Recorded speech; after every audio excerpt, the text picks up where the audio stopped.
What's going on, everyone? Thank you for tuning in to the Asian MMA Podcast, where we talk about everything and anything going on in the world of Asian MMA. Something very special for you today, and this episode is brought to you by the Diesel Diva, because without her, none of this would be possible today. I have a very special guest for you. I'm here with a legend of the sport, Enson Inoue, who we talked about before. Yeah. Inoue. I was asking him about the proper pronunciation after he finished teaching my girlfriend Jib how to choke me out this afternoon. Enson, man, thank you so much for taking the time to come on the podcast and talk to me. No problem. Glad to be here. And you've been in the game a long time. I mean, everyone who listens to this show should know your background, but you beat Randy Couture in rings when he was the heavyweight champion of the UFC. Mm-hmm. One of the best fights I've ever seen with Frank Shamrock, yeah. And the Heath Herring fight we were talking about. Heath broke your arm. Legend in the game, Pride legend, and you're based in Japan now, so you have a perspective on Asian MMA, I think, that a lot of people just don't have. You said you've been in Japan 28 years. Yes, 28 years. So you've seen the ups, the downs, the comings and goings of Asian MMA. Yeah, actually, yeah. What do you think of where the scene is at now in the post-Pride era of Asian MMA? It was actually on its way back up. Yeah. With Rizin coming in and also with One coming in now. Yeah. One's making a huge play. Yeah, and One, I think what's good with One is Rizin actually, with the UFC coming every so often to Japan and then Rizin picking up, that already brought the whole scene back into almost like the high zone. But now, what the thing with One is doing now is One is creating that competition where now they're going to have to start doing things better. Like Rizin's going to have to do things better. Rizin's going to have to take care of the fighters better. It's going to be all plus everywhere, I think. Yeah, I love what Rizin does with their shows, with their production, and the fights they put on. The heavyweight tournament was phenomenal to me to see Krokop come back the way he did, and then Amir Ali Akbari, who's I've actually reffed two of Amir's fights. Oh, really? Yeah, in the local Southeast Asia scene, and the guy is he's like the nicest human being ever, but he's a monster in the cage. Yes, he is. And you saw that in that tournament. Yeah. But like you said, with One really raising the bar on a lot of things. Mm-hmm. I like a lot of what One does, but we were talking earlier, like some of the commentary is a bit, the 2.6 billion potential viewers and one of the things I don't know how it plays. I've actually interviewed Chatri a few times and have talked to him, and it is corny as some of the stuff that they're doing and like the whole video, like the people who follow him around. He does the whole Gary V thing now. But I really get the sense that he genuinely believes the things he says about integrity and honor. But how do you think that plays with the wider Asian MMA audience when One comes out and they don't call them fighters, they call them athletes. They don't, like, the referees aren't allowed to say fight. I didn't know all that. So that's why like there's one of the referees, he'll say chope, which is Thai for fight. Or you'll never hear someone in the One organization say fight other than Chatri. Oh, I didn't know that. Wow, yeah. That's interesting. Well, I like the idea of how he's bringing back integrity into the game, especially with this day and age where things was peaking in the UFC, where Connor's coming out and doing the trash talking, and it almost seemed like the louder mouth would get the fights. So it's kind of a breath. Like I told him at the press conference they had in Japan the first time last year, I went up to him and said it's like a breath of fresh air to hear someone that's trying to more concentrate on the martial arts aspect of the sport and not the show. Like I always say that martial arts went to sport and now to entertainment, which the UFC is doing now. It's more entertainment. The louder talker doesn't matter. The rankings don't really mean much because the louder talker gets nothing. Fights. They mean nothing. It's like sad sometimes, But by the same token, Pride was all about the entertainment. True. Come on, who doesn't love a Genki Sudo entrance? Yeah. One of my favorite, fighters of all time, and I think one of the best showmans in Asian MMA or MMA in general is Genki. But yeah, he was good. But there was a different level from what you're talking about with the UFC. Like he wasn't throwing dollies through through bus windows and jumping over. I think there should people. be a line that should be drawn, and I think they didn't draw the line, and I think it's going to be running into problems. I mean, they let it out. They let the dog out of the cage, right? Yeah. Well, I think that the big bad move was when using the dolly throwing as a promotion. Yeah. That was like questionable. Yeah. And then Conor really didn't get much punishment. He got no punishment. Absolutely none. It's like ridiculous. So, I mean, look what Conor's doing. The Conor's calling the shots. Now he's like so-called retired. You know, he wants a piece of the company. Yeah, you know, how can you blame him? He's been getting everything he's asked for. Yeah. So why not? At the same time, he delivers on good fights at least. Yeah, but I don't know about the piece of the company. Jeez. Yeah, it's a big ask. Yeah, it is a big ask. But if I was as a businessman, if I was in his position, I would do the same thing. Well, yeah, especially the way he's been getting away with everything. Yeah. Yeah, so. I'd be like, hey, I want my piece of the action. Yeah, that's why I like what One's doing. I love it that they're paying the fighters a lot more. They're pushing more of the future of the fighters and the integrity of the sport. Yeah, I love that part of it. I do, and I really do believe that Chatri believes in the things he's saying. I don't think it's all for show. Awesome. I really truly believe that. At the same time, though, I've seen some of the most questionable decision victories I've ever seen have been in one championship. Oh, I didn't notice that. Yeah, so Mei Yamaguchi, when she rematched Angela Lee, I was in press row in Singapore. And no one thought that Angela won that fight in press row. Is that the one that May knocked her down? May dropped her a few times. And just dominated. And May dropped her in the first fight too, as I recall. But Angela really did win the first fight. I mean, there's no question. That means I didn't see the second fight. I only saw the first fight. So, but the second fight, no one thought that Angela won that fight. But I honestly don't think that. I don't know that anyone tells them, but at the same time, I've seen, like in the Japan show with the Bibiano fight, when after Bibiano got elbowed in the back of the head, one of the executives from One Championship was in the cage telling the referee what to do. Oh, wow, I didn't notice that. Yeah, so these are some of the things that I've actually been working on a piece about, like the lack of commissions here in Asia kind of open up these issues. But at the same time, like, the lack of commission is what allowed One to change weigh-ins altogether and like get rid of weight cutting. Oh, wow. So like they can make very positive changes. There's just no oversight. Well, you put a question to it. Where is it the lack of just being green in the sport and not having been covered everything properly, or is it a little bit of sketchiness involved in it? But I tell you a funny story because the reason why I say this is because.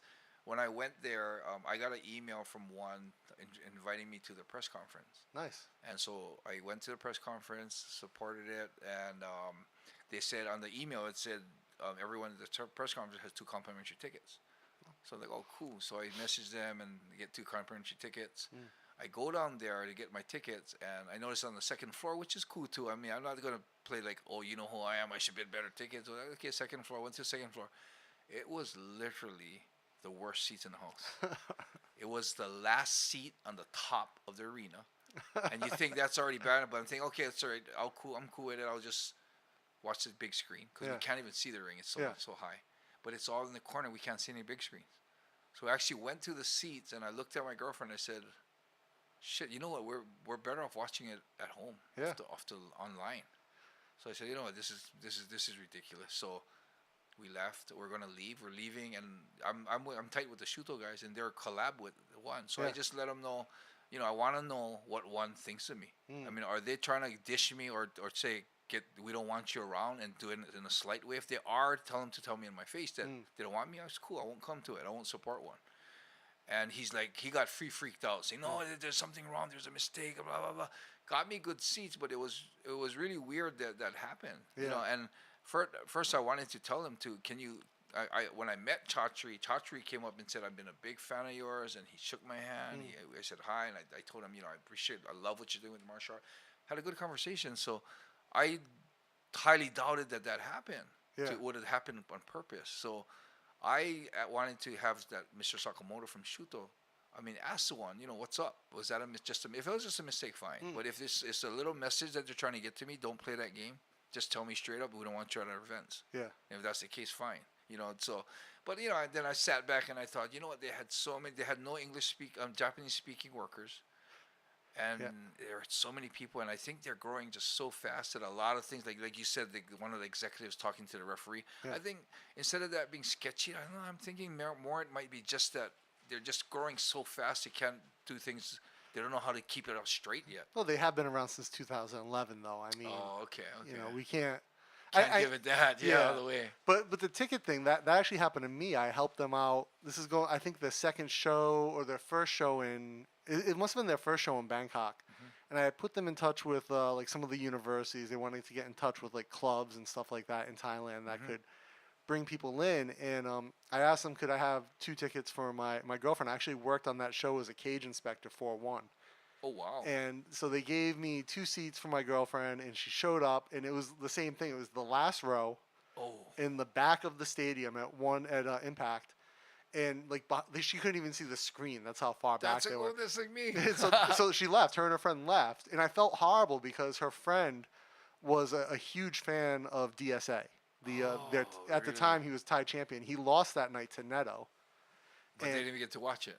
They didn't even get to watch it because they couldn't see anything. And yeah, no sense. Stay there. Yeah. Yeah, I felt horrible. I mean, I talked to I know several people at one, and so I reached out and was like, hey, you know, I don't want to make a big deal of it, but you know, I did like a real solid for you guys, and this is what happened. They're like, oh, I apologize. It was an oversight. He basically said I told someone else to take care of it.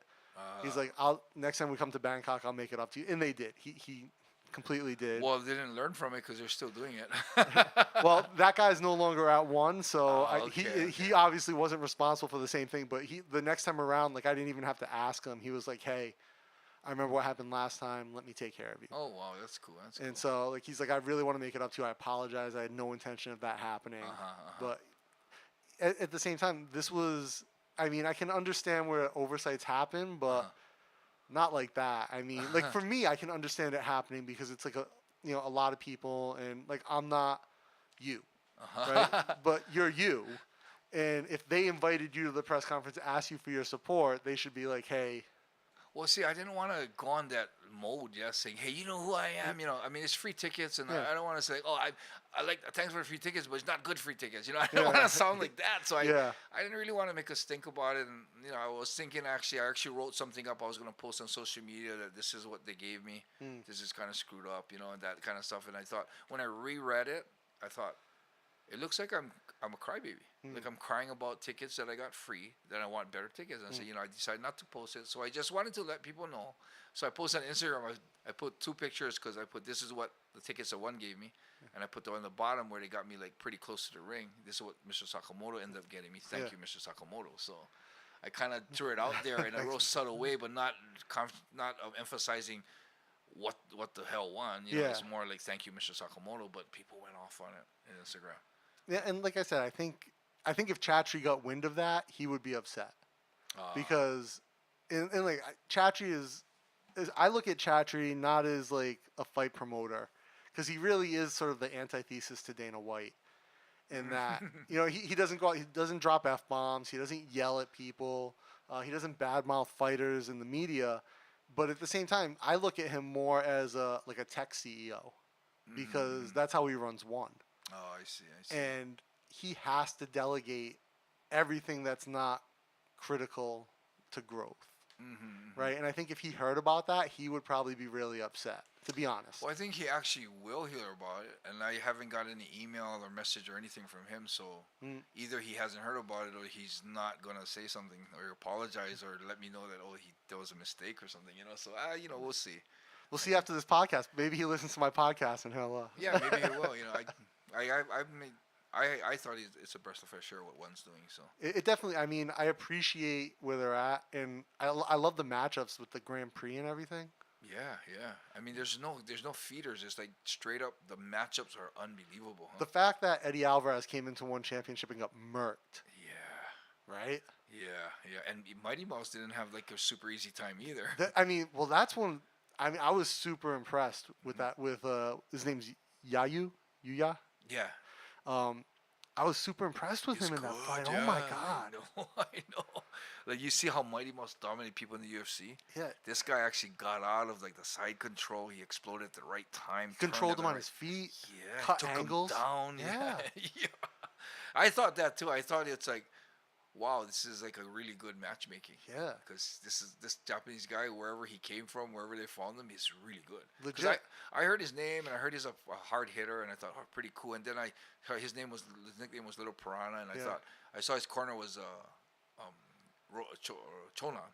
Okay. But he's named Piranha. So, he's Little Piranha not because of his aggression. Maybe it's because it's Chonan's student. And I thought it's kind of like, I wonder if this. I was kind of excited to see it at first, and when I saw it, I said, maybe it's just that gimmick. But man, he was good, huh? Yeah, the way he cut angles, his footwork against DJ, his timing of explosion on the ground too was perfect. But but nothing outshines Eddie just getting. Timofey, just the way he ran through Eddie. Yeah. And did you see the early fight, Gary Tonin versus Anthony Angleton? I didn't. I was actually in my car in the parking lot ready to go home before I got the good tickets. I wouldn't be able to see it anyway. It would be too high. Fight, I mean, everyone kind of expected Gary to win that fight, and he did. But I think a lot of people slept on how good Anthony is, and the fact that Anthony is the type of fighter that takes it's on YouTube now. They put the whole fight up, but watch some of Anthony's earlier fights, and like he like takes fights on a week's notice and just takes advantage of the opportunity. He's one of those guys who rises to the occasion, and I thought a lot of people were sleeping on him in his ability to really give Gary a hard fight. But Gary, I mean, just what a monster. That's a scary dude. I wanted to see his fight too. That's one of the ones I wanted to see in the I think it was the undercard fight. Yeah, it was like the second fight of the night. I wanted to see that one. That's why I was kind of bummed when I had the tickets. And I think already May was fighting when we were trying to do something with our seats. So I think that was like the beginning of the main card. Yeah. May's a phenomenal fighter. She is, yeah. She's really good. Her Instagram is hilarious. Oh, really? I don't follow her. So you got to follow follow May Yamaguchi on Instagram because she posts so much stuff about cats. Oh, it's just cat Instagram. It's ridiculous. Like she has cats at her gym, I think. Oh, really? Yeah. She's a cat person, huh? And I don't know, like, is she from Japan? Because her English is like. I was surprised about that too, because I thought she was like straight up Japanese, but her English is perfect. Yeah, because my buddy from Asian Persuasion website, Asian Persuasion MMA website, has actually interviewed her a few times at like the press scrums for one, and like her English is spot on. And I thought it was actually kind of funny when they were interviewing her in the cage at one after the win, and she asked the guy Mitch Chilson, she's like, English or Japanese? You could see her ask, and they brought out a Japanese translator for her anyway, who I think her English is probably better than his. Yeah. But I mean, it's such a great scene coming out, and I love the resurgence of Japanese fighters coming out. You know what was really weird that me and my girlfriend were talking about is they didn't translate a lot of stuff. Really? Yeah, like the ring after fight interviews. Yeah. There was no Japanese translation in the arena. Really? Yeah. So and even the beginning, some of the interviews and stuff on big screen, a lot of them didn't have it. But towards the end, they had some translation and subtitles. But every ring announcing, they whether it's Thai or Russian or whatever it was, they brought a translator, but it was translated into English. So the Japanese crowd was kind of like, okay, and they clapped. There was no Japanese translation. Wow. So I'm wondering if there's one of those cracks in one of those things that slid through the cracks. Maybe. How can you not have an event in Japan? How can you not have translation in the language of the country you're holding a huge event in? Yeah, even when they do Thailand, they do Thai. So did they do Japanese at the press conference? I didn't go to that press conference. I don't remember. But it's hard for me to remember because I understand English. But no, the fights, after the fight, the interviews, yeah, there was no Japanese translation. And sometimes, the answers of the fighters are long. Yeah. And you could see they do the translation in English. If it's like a Thai guy or a Russian guy, they do it in English. The Japanese are kind of like, they have no idea what the guy's saying. Wow. And then they're just sitting there like. Yeah, so I was wondering if that was one of the the things that they missed. Probably. Maybe. Someone in this administration probably missed that because I can't imagine them saying, no, we don't need translation for that. I can't. I think about the Bangkok shows, and yeah, I think it's the same thing in Bangkok, that they bring an English translator for the Thai fighter, but I don't think they translate the English into Thai. Yeah, I don't think they translate English into Thai. I think I went to a fight in Thailand too. And they didn't. Yeah. I don't think they did have the translation in Thai. So now that I think about it, that might just be something because it's more media friendly to do in English. It's more. I think it's more for pay-per-view, maybe. Yeah. Huh? Well, they don't do pay-per-view. Everything's free. Oh. So they're on cable. They're on TNT in the U.S. In every other country. In Japan, they're on cable TV. In every other country, you watch it on the app. You can watch it on YouTube live. So how are they making their money? I thought their money was made on pay-per-view buys because they make so much because the Asian time zone is all the same and so many more viewers. Who's going to pay $60 for a pay-per-view buy in Southeast Asia? Think about it. Outside of Singapore, what kind of country has an economy that supports pay-per-view buys? So do they have a contract with the cable stations? Is this how they do it? Or so is it... in the U.S., you get paid on the cable stuff. Same thing. You'll make money on so you'll get, usually the way it works is with content distribution, you'll get a split on the advertising side. So if you're on TNT in the U.S., you get a split of the advertising sales. Same thing in Japan, probably, I'm assuming. And then they sell, but what we know from them, from their financials that were released in Singapore, they're not actually selling a ton of advertising space on the ring. It's a lot of in-kind. So they say, hey, Grab, or hey, Disney, advertise on our cage, on our apron, and we'll announce it and brought to you by, just in exchange for some other kind of reciprocal benefit. Which it's very much how a startup would do business, that there'll be a lot of reciprocal type things. It's just Chatri's playing at such a high level that he does it with Disney when they release Marvel movies, and he does it with Grab in Philippines, and I don't know how much of that is paid and how much is in kind, but it's an innovative model to build authority in the advertising space. Wow, I thought it was pay-per-view. I guess not. I guess because when I thought we just go watch it on the way home in the car. Yeah. My girlfriend said she could pull it up on the app, on the One app. Yeah, she has the One app. Yeah. Oh, nah. Yeah. And now I know a lot of people who don't in the U.S. because a lot of cord cutters who don't pay for cable. And so they get a VPN and they just watch it on the app so they don't have to get cable and have TNT. Because they geo-lock it in the U.S. You can't watch it on the app. Oh, really? Yeah. Oh, jeez. Oh, interesting. Well, because that would hurt TNT's business model. If you could watch the same content they're charging advertisers to advertise against, if you could watch it for free. But with technology, you just download a VPN and you're good to go. Oh, interesting. Wow. Yeah. So and it's funny because last time I had like a really full sit-down interview with Chatri, I asked him about it because they had just released the app. I was like, well, where did that come from? Like, where did that idea come from? Because it's counter to everything else the industry does. Like Rizin, you have to buy the pay-per-view, right? Yeah. You have to Japan, any Road and Korea, you have to buy the pay-per-view, right? All of these big shows. UFC, obviously, you have to buy pay-per-view or have the ESPN Plus. So Chatri was telling me because one is invested in by Sequoia, which is a giant in the VC world for tech. They've invested in Facebook, Google, Uber, all these big companies. He said the app was actually their idea. Like after they got the investment, at that level, VC is kind of like a partnership. Do you have to pay for that?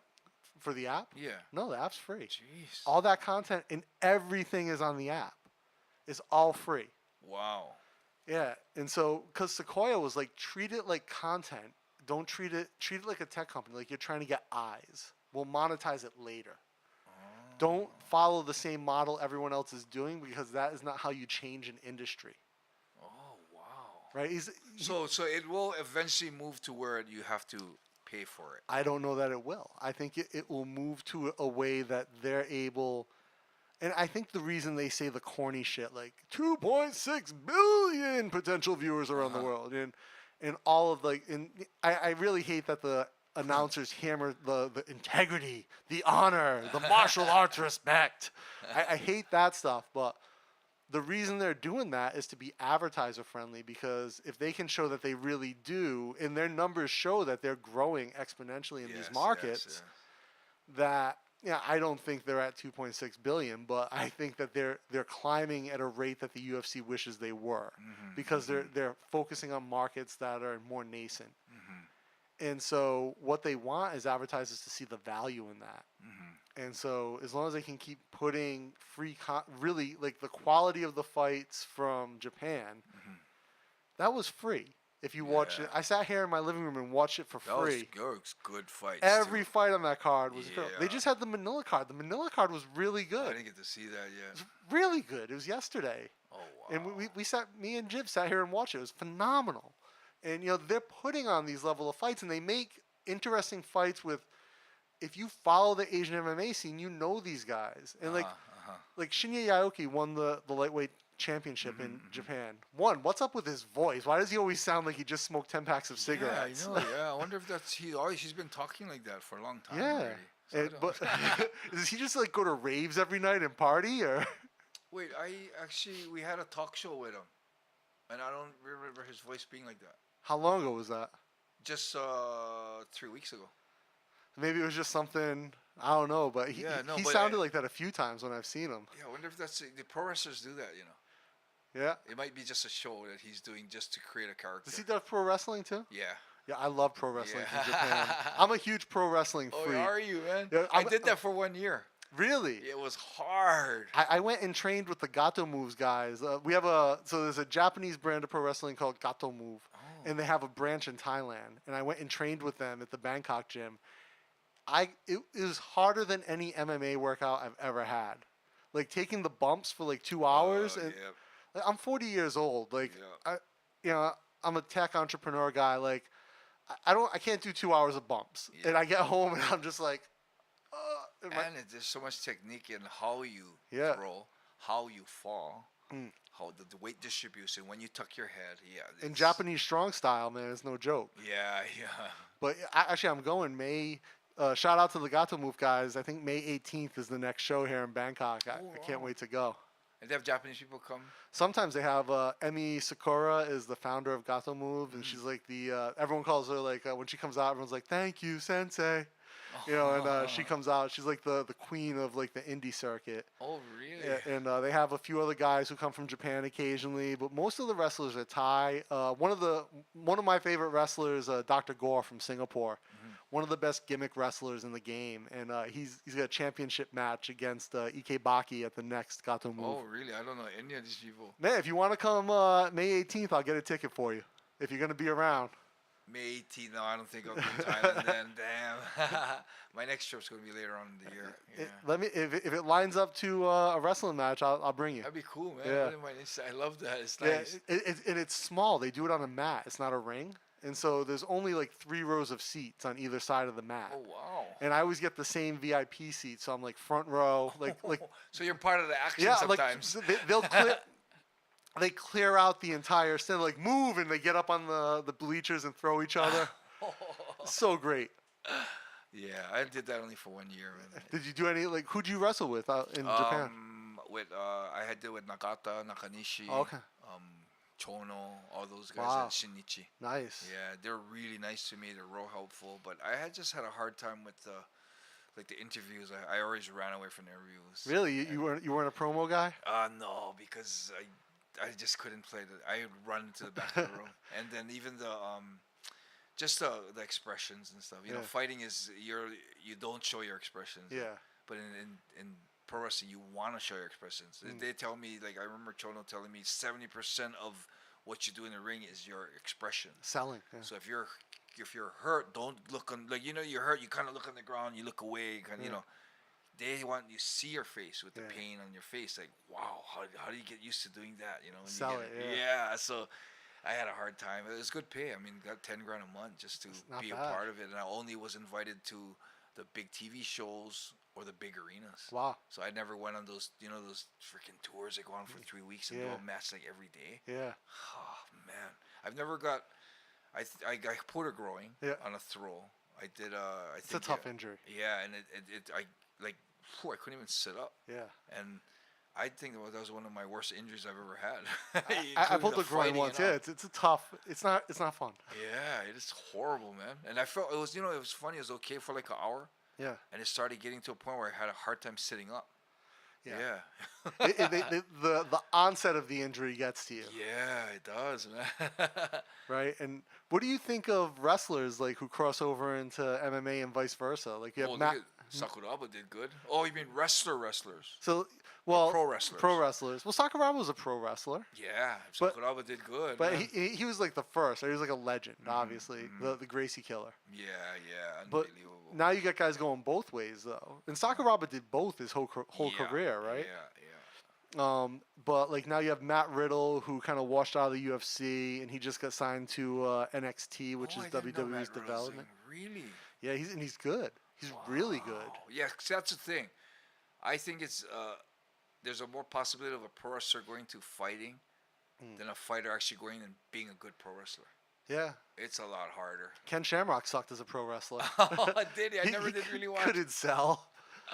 Ronda Rousey does pretty good. Yes, I never did see her, but she seems like she's at the kind of the top of that. She's kind of like the world female now. Brock Lesnar. That's amazing. And it's funny because Brock went the other way. He was pro wrestler and became the heavyweight champ. Yeah, unreal, huh? He Yeah. beat Randy, yeah. Yeah. But I don't know, like I can see Brock, I can see, like what's that Olympic Kurt Angle. Kurt Angle. I could see those guys actually having a career in fighting. Yeah, if the Undertaker even, like if he was younger. Try to think of Nugano or Dos Anjos going into pro wrestling. I don't know if they do good. Yeah. Yeah, no, probably no. You know Probably what I mean? no. Yeah. I mean, Cormier, I think might. He could. Cormier's got the person. Cormier could, and he's a fan. And he's athletic too. And he's a fan. He's a fan. Oh, okay, yeah. So I think he would ham it up. He would love, and I would love to watch it. Like, yeah, I would too, man. you know, but who was the big Japanese pro wrestler? He's like 7 feet tall, blonde hair. He had goofy, like his ears were all cauliflowered up, and he fought MMA in Pride a few times. He had that crazy fight with Don Fry, where they just punched each other for like Takayama. Yeah, he's paralyzed now. Is he? Yeah, from I think there's a basic rollover from pro wrestling that he did, and he landed wrong. Wow. He's paralyzed. I went and visited him like 3 months ago, and he's been paralyzed for 2 years. Wow. And he's all excited because he can actually feel in his anus. He can feel like a tingling in his anus, and he said that he's telling me that the beginning of the nerves starting to get alive is starting from the anus. Wow. And I just talked to Kanehara, Hiromitsu Kanehara. Yeah. I just talked to him, and he visited him again, and he said he just told me that he can feel a little bit of feeling in his shoulder now. Wow. But he still can't move anything. Just fighting. He's just sitting there, neck down, paralyzed. Wow. Yeah, he can't feel. He touches legs, he can't feel nothing, and he's lost. I think he's probably about 180 now. Really? Yeah, it doesn't look like him. Wow. Yeah. Because he had to be 300 pounds when he fought in Pride. Tough motherfucker too. Huh? He's tall. He had to be like what, 6'10"? Yeah. No, I think he's about 6'7" or 6'6". Tall. Yeah, he's big though. He was big. Yeah. Yeah. I just remember him and Don Fry just wailing on each other. Yeah, like holding like dirty boxing. Yeah. Like blow after blow. Yeah. Neither of them could open their eyes after the fight. Yeah, that's a historic fight. Yeah. So yeah, I've been visiting him. I've been collecting donations for him too, trying to help him out with that. Is there a website like a GoFundMe or anything people can go to if they're listening? Anything. I just in my bracelet when I make bracelets. Yeah. So. Oh, nice. I have a shop in Hawaii that I go to every so often, and I just I'm the only one who actually makes them. Really? So we go in there, they custom, and I actually make bracelets like for the whole day.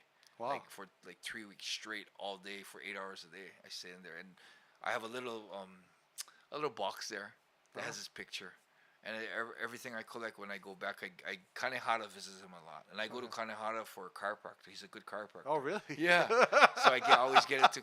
When he took me to hospital to visit Takayama once, but after I just give it to him, and he gives it to him because he has a wife and a kid. Wow. So I'm gonna link your Instagram then in the show notes, and if anyone wants to help out with that, can they get in touch with you and figure out someone? They can get in touch with me. And you can put them in touch with whatever. Yeah. You can help them. Yeah.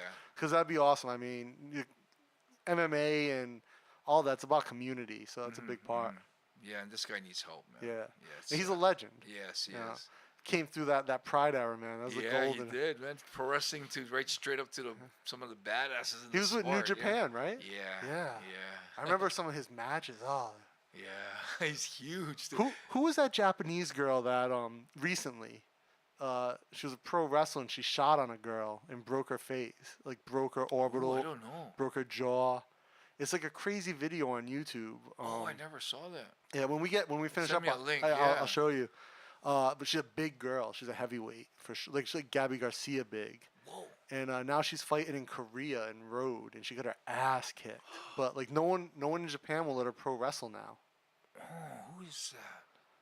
But yeah, it was, in the the thing that really pissed me off is that I don't know the ins and outs of the Japanese pro wrestling culture, but like here in Thailand, if one wrestler shot on another, they would stop it like right away. Mm-hmm. And the ref in this pro wrestling match just let it happen, and just let this girl get beat bloody. Whoa, I didn't know that. Wow, let's see the link on that. Yeah. I'll show Speaking you. of that, I wanted to mention about. Did you see that thing where Christian Lee got disqualified What? for like in one for spiking? Against who? I forget who it was, but it was about 3 or 4 months ago, and he actually got disqualified for it. Against a Japanese fighter? No, it was. Because I saw him. He fought No Face. Nobu, is that his name? No, it was like before that. It wasn't a Japanese fighter. Because when he suplexed, and this whole no suplex thing is a bit shady to me. Yeah, it's hard to keep that intact. You know, it's hard. Suplex is a legit maneuver, Yeah. and yeah, I think that's one of the ways that one has kind of gone astray. But Christian suplexed. I forget his name now. His nickname is No Face, but I think his name is Nobu. And suplexed him and knocked him out. And I was actually cage side shooting that fight. And one of my friends and her husband, who's a doctor, were in the stands watching. Mm-hmm. And she sends me a message, because they took him out on a stretcher. And she's like, "Is that guy dead?" Oh. She's like, "It's like my husband wants to know if they need a doctor backstage." Uh-huh. And one of the executives at one, I asked him how he was, and he's like, "Actually, he got him back on the stretcher, and he popped right up. He was fine." Oh, that's He good. was just, it was precautionary that they took him out. And I saw him that night at the hotel. He was getting ready to go out in Bangkok party with his corner. That's good to know. Good to But know. I was back at the fighter hotel to do an interview, and he's walking out. I'm like, yeah, I guess he is legitimately okay. But that was a scary moment. But yeah, Christian got DQ'd. Yeah, because it was almost like he kind of threw him as like a regular takedown, but the way the guy turned, it ended up where he almost looked like he was getting spiked. Wow. But the thing with that is the ref didn't stop it right there. They do it after the fact. Yeah, and then the Christian actually went to the side and started pounding him from the side, and then the ref jumped in. And then later on, They announced after it. the ref stopped it, so Christian thought he won, was celebrating, Yeah. and then there was some discussion going on, and this come and let him know that he was disqualified for spiking. And Wow. yeah, I mean, I was like, wow, that kind of threw me off, and now I'm like, wow, that's a big mistake. I like Christian a lot. Yeah, he's a good kid. And I think he's a good fighter. He's a great He's fighter. a great fighter. And Yeah. I was actually, when he had his first loss, it was like a year and a half, 2 years ago. I actually think that was like the best thing for him, because he was on a really great hot streak. But he's so young. He was like 17 at the time or something. It might be the case for Angela. So that's what I was like. She's gone so far undefeated. How she recovers mentally, I don't know. Did you see her the thing she's saying on Instagram and stuff? No. She's gonna get better. You think so? Yeah, the attitude she's taking. Nice. She's gonna be. I mean, I was worried when I saw that loss because it was a devastating loss. Yeah. And after almost winning. Yeah. And how tough is Zhang that Chinese girl? She's She a says monster. she trains to the will to die, and I was thinking, okay, if you train for the will to die, you should be fighting for the will to die. And was she for real? Yeah, legit, Yeah. legit. Yeah, I mean, look at Angela. Even she had stamina. Yeah. And then she got body shotted. Yeah. And it was like the worst loss you could take as far as, trauma for yourself. And so when me and my girlfriend were leaving, we were saying, we hope she comes back strong. Because this is either going to make her better fight or it's going to break her. Well, we won't know until the next fight. Yeah, but her you can Instagram... say all the right things, though. The thing she's saying, though, yeah. If I had to make a guess, she's going to come back better and stronger. So I hope. I'm hoping. I hope. Yeah. But that was a phenomenal fight. At least she didn't do the Houdini disappearing out like Ronda Rousey did. Yeah, when you do that, Ronda, I mean, I think showed her hand that she just was a little weak mentally when she did that. Yeah. Actually, I tell you, one of the things that I like on Angela's Instagram though is like that girl can eat. Oh, did she? Yo, dude. I didn't notice that. Girl can eat. Like cake buffets, seafood buffets. Like she's like the buffet queen. Oh, buffets.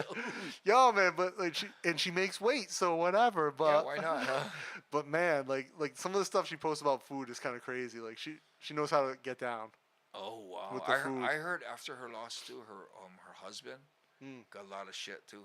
Really? Saying that it was because of him and this. I mean, fans are brutal, huh? Yo, man, they train together. Like, you can't blame him. Yeah, Like, I mean, geez, they're saying stuff like, I guess there's all these jealous fans are saying that because she got married to you, she lost, and it's like, come on. that's not how man. fighting works, Yeah, guys. yeah. You don't lose fights because you get married to someone. It just shows their the intelligence level Yeah. or their Especially what like, they know. like, if anything, right? Like, it's an opportunity to really raise both your games because they're both incredibly high level fighters. Yeah, yeah. Right? Neither of them is a slouch. Yeah.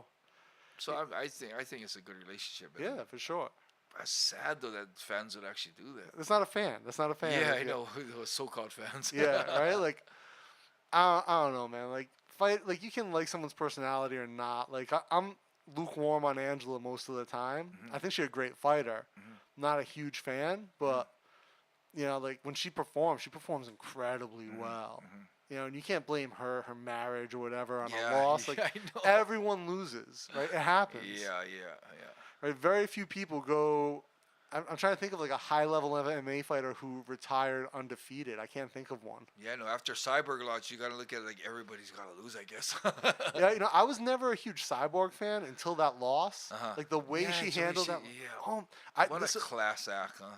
and you know what? Like, I didn't realize this, but she's always been that way. I went back to the Gina fight, and I rewatched a lot of her other fights. Uh-huh. She's never been a cocky, Yeah. like in your face, like. And I overlooked that. Like, I was wrong on her that whole time. She was like after the Gina fight, like she destroys Gina, who everyone thought Gina was gonna win. If you remember that fight, like Gina Yeah, I was the remember that. golden girl. Yeah. And Chris comes over and hugs her, and they have like a moment, right? And I went back, I watched every fight from Gina on, rewatched them all. I'm like, wow, like I've been wrong about Chris this whole time, right? What a class act! She is a class and act. and then like the way she handled, she came out laughing at the press conference, like smiling and laughing. She went and hugged him out in the ring yeah, after she lost. huge embrace. I mean, yeah, man, that's a champion. Yeah, she's classy. But man. I can't think of anyone high level who's ever gone undefeated. Mhm. And so, you know, for Angela to lose, if she comes back stronger, man, she's gonna be a monster. She will. She was already a beast, but Well, you know, I think a part of that is not just. I think it's part Chachery, where he's you know, don't get me wrong, man. Eddie Alvarez lost. There's some badass fighters in one. yeah, legit. But I don't think he can go at that claim saying they're the best martial arts fighters in the world.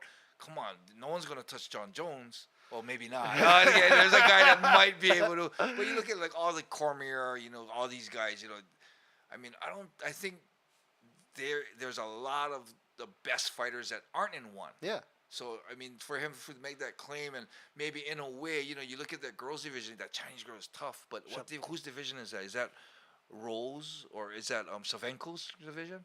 That's Rose, yeah. Oh my God. Yeah, I don't want to see her fighting Rose. That's two different humans. Yeah, But I say that at the same time, though. I thought I made a podcast about the lightweight tournament. I thought Eddie was going to run through Timothy. Oh, really? Oh, I thought so. I thought no one's going to touch Eddie, but man. And I also thought DJ was going to, you know. Just wipe that Japanese kid, yeah.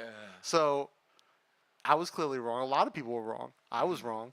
But anything could happen. At the same time, I had Chris picked to beat Amanda. Oh, me too. You know, and Amanda proved everyone wrong. Yeah. And Amanda's a monster as well, but you know, anything can happen. But you're right to say that the best fighters in the world are in one championship. That's clearly not the case, right? Is Ang La going to beat John Jones? Absolutely not. Right? I say that at the same time. I thought. But then again, he might. But then again, I said there was absolutely no way Timothy was going to beat. Yeah, that's the thing about this sport. So that's the thing about the sport. But if I had to bet, I would bet on John Jones every time, I mean, clean or not. Yeah. You know? I know. I say get rid of USADA personally. Yeah, I think so too. But you know, now Chatri's talking about WADA testing in one, like WADA style testing. What is that? So WADA is like the World Anti-Doping Association. USADA is the U.S. Anti-Doping Association. WADA sets the standards. Oh, and so it's even tighter. But then they go and sign Vitor. like come on, Unless they're going to allow TRT. Because Vitor's definitely back on it. I want to see. Yeah, I know he looks like He it. looks good. And I want to. I want to see TRT Vitor. I don't. Yeah, hell yeah. I don't want to see the other Vitor. No. Leave him at home. Bring me with you. TRT Vitor. Yeah, I agree with you, man. But like, I think that that hurts the sport, and there's a lot. Not just that, and I make this argument a lot. There's a lot of benefit to things like TRT for guys, but also like recovery from serious injury. Mm-hmm. If you're a fighter and you make your living you can maybe fight 3 times a year at the top level, right? Mm-hmm. Like, what's the most you ever fought in a year when you were at that peak? 4 times, right? Probably a hard year for you too. Yeah, it was a tough year. Yeah. Right, and injuries come with that. Mm-hmm. The recovery can be long, and if you're telling fighters you can't take these things that speed up your recovery, help you recover better, you're hurting the sport more than you're helping it. Yeah, and I agree. And these athletes they're not idiots, right? Mm-hmm. They're people who understand their body and they understand the risks involved in fighting. Mm-hmm. And if you're taking things like steroids or TRT under a physician's care, there's minimal risk. Yeah. It's when you're buying it from the dude with the fanny pack at the gym and you're checking the internet for your dosages because it's illegal. That's when you're getting into the dangerous area. If you legalize, you can moderate it more. Better. Exactly. With that said, I don't know about EPO though. Oh, that EPO shit, that TJ. EPO is just not right, man. EPO is a whole different drug. It's crazy. Like, you read about cyclists who drop dead because of EPO. Dangerous. You could get too much. I think it could get too thick. Yeah. Yeah.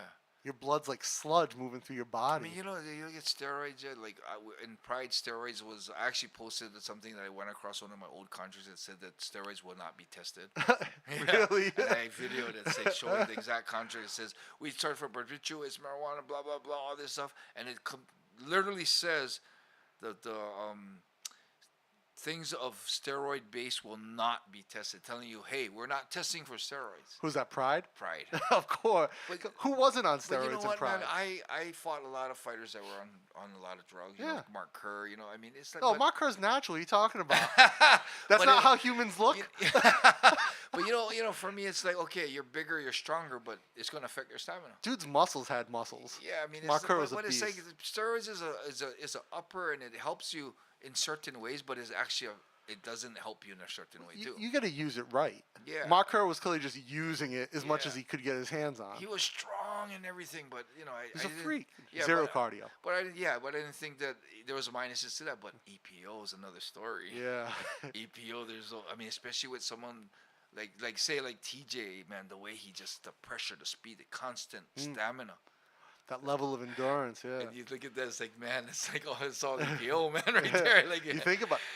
It's funny because I watched what's his name? I watched another podcast where the guy was talking about, well, he could have just slept in an elevation tent. Like, no, that's not the same thing. No way, man. That's like 110. Yeah, no way. You're actually getting that red blood cells in you, man. I would like to see the levels that he was taking, how crazy it was. I want to see what there are some reports about some of the EPO being positive in past bloods. Yeah, so apparently, like his fight with Cody, they retested that fight and he was positive for EPO. Oh, so what do you do then?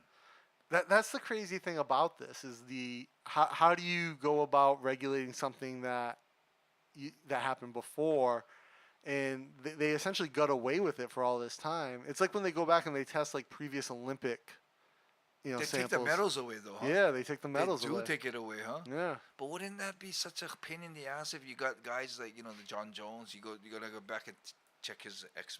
You're gonna disrupt the whole system. But think about this too. The Olympics happen every 4 years, right? So it's not that much. Yeah. Fights happen every weekend. Yeah. Especially with the UFC now, sometimes twice a week. Yeah. I love that one does fights like almost every week. Yeah, they do. Yeah. I wish Rizin did fights more than like 3 times a year. Yeah. Well, how come they don't? Do you know anyone from Rizin? Like, I know it's Sakakibara. So how come they don't do more? I don't know those kind of things, man. I don't know why they don't do more. Whatever. Are they like a lot of the Pride people at Rizin? Yes, it is. Except I think one of the guys that was the main guy in Pride is Rising now. Oh really? I mean, no, with one. Oh really?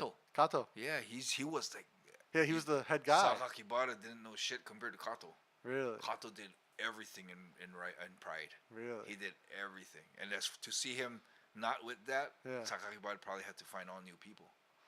I remember how big Pride events were, like It was huge. back in the States, like you'd be staying up until crazy time just to watch. Because of time zones. And I lived on the East Coast, so it's even like worse. yeah, like I'm up at like 4 a.m, like, all right, I'm gonna watch, Vondi, like who's he gonna murder, like, but it was worth it because that the level that the spectacle of those fights. And Have you ever seen a live one? Never saw Pride live. It's like watching a movie.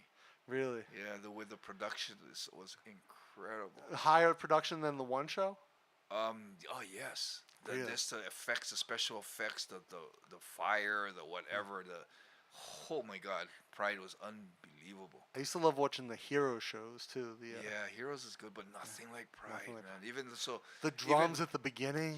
Yeah, even fighting in Pride, I felt like I was in a movie. Really? When they had you stand in a certain area, you had to it was always different, man. There was one time we stood in the top of the arena around. Each fighter had their own spot in the Tokyo Dome, and then they would just. I remember that show. That was like we had to get driven to there. Even like for when it's our turn to fight in Tokyo Dome, they pick us up in a car to drive us to where we're gonna do our ring entrance. Damn. Yeah. I remember that one where everyone was in a different part of the we were standing on the top, like boom, boom. And the lights would, in the camera. Everyone's like, "Whoa, where's that? Oh, that guy's up there." Oh, yeah. Wow. And then sometimes they would have like the undercard all up there, and the main card's all in the ring, and they make us go in the ring when it's all dark, so no one knows we're in the ring. And the lights come up. And the lights come up. We're standing there like, "Whoa!" I remember watching that on TV and just being like, "Oh my God." It is nuts, man. That production was incredible. Yeah, Rizin's getting close to it again, though. Are they? They're getting close, man. You figure they got the same concept, It seems like Rizin doesn't care about the Western audience. Like even their Twitter, everything's in Japanese. Oh, is it? I didn't notice that. I know their Rising Confessions is translated in English, though. Huh? I've reached out a few times to try to like get press credentials for Rizin. I'd fly out to Japan and cover it, but no one ever gets back to me. Oh, really? Yeah. They don't care? I don't know if they don't care, or just like because there's so few shows, maybe like they're not doing Rizin full time in between shows. I don't know. Well, maybe because they are doing pay-per-view for America, because they have, I think Frank Triggs doing the commentary now. Yeah, so they do have pay-per-view there, but it's like even like the social and stuff, it doesn't come across in English. Yeah, they just. But who cares? Because it's Rizin. Who cares? It's like still like you're gonna watch it. Yeah, is it Frank Triggy does the commentary for Yes, that? Frank does it now. He does a good job on the mic. He does. He's good. Frank's good. Frank's a good ref too. Yeah, he is a good ref. He refs in the UFC now. Yeah, I see it do it every so often with UFC. Yeah. He came up like legit through one of my friends is a fight photographer from California. And he was telling me Frank actually came up legit through the amateur circuit, training on the reffing with Big John, went to the classes. And he actually reffed, like, busted ass for like $20 to ref and stuff. Yeah, he for started years. From the beginning, Like, he just got to the point where the commissions will let him ref UFC. I mean, for me as a fighter, that's who I want refereeing my fights. The guy's actually been in there, knows exactly what's happening, and he knows what positions are dangerous and what torques are wrong. That's one of the things I like about. And this is another thing with the commissions that I really like. And like Herb Dean, Big John, they don't work for the UFC, right? They don't work for Bellator. They work, well, Big John works for Bellator, but not as a ref. They work for a commission. The commission regulates and checks their skills. We don't have that in Southeast Asia. I don't know if Japan has a commission or not. But in Southeast Asia, like the referees for one championship work for one championship.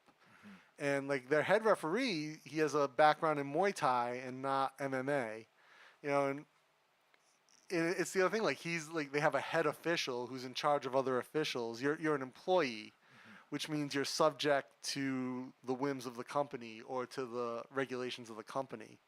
Now I don't know how one handles that, but it's not how I would want to see that type of stuff be done. Like, and I remember when Sisakit, who's a world champion boxer, he actually fought on a one card in Bangkok. And it's funny because his promoter, they packed out a whole section of the arena. He's a legit superstar. And when they did that, everyone who worked for one had to leave cage side because the boxing the WBA or WAC, whatever commission he has a belt under, came and brought their own judges, their own referee, their own wow. officials, their own timekeeper. So it was all these things that were specific to the boxing that they couldn't let one touch any of that. Oh, neat. Yeah. I didn't know that. It's, I mean, that's, to me, I mean, boxing has its own issues, and you know, I think everyone knows that. But the idea of a commission, I don't like when, like, all the judges are employees of one championship, all the referees are employees of one championship. Yeah. Oh, I didn't know that. So there's no commission that oversees that. Oh. And so apparently it's the same in Japan, and so you have to trust that there's nothing, no collusion going on behind the scenes. Sketchy going on. Yeah. You know, and it's. They do it because they have to. There's no commission, so it's not like they have a choice. Like they're saying, no, we don't want a commission. To be fair, they're doing it without a commission because that's their only option. Yeah. It's just there's always a lack of transparency there, and you can't really see what goes on. I think they all need commissions. I think even the fighters need a union. I would love to see a fighters union. Yeah, it would be awesome. But isn't Leslie Smith doing some kind of movement like that? They're trying to do a union in the States, and there's Kung Lee is involved in that whole thing, Nate Marquardt. But at the same time, like, if there was a fighters union, you're then stuck kind of to what boxing has become. Not that there's a fighters union in boxing, but rankings matter a lot more. You don't get the opportunity for a spectacle like a Conor, right? Because there'll be all these provisions in union contracts that protect the mass, guys should just not jump the individual. into a title match from, like, out of the blue. Yeah. And, I mean, as much as I don't like all the trash talk that Conor's done, I do enjoy the spectacle. True. You know. True. Well, Enson, man, we've gone way over time what I thought we would. I apologize for that. Man, no worries. Now, I want to wrap it up, but what's your Instagram? How can people follow you? Everything. My Instagram, Twitter, Facebook is Enson Inoue.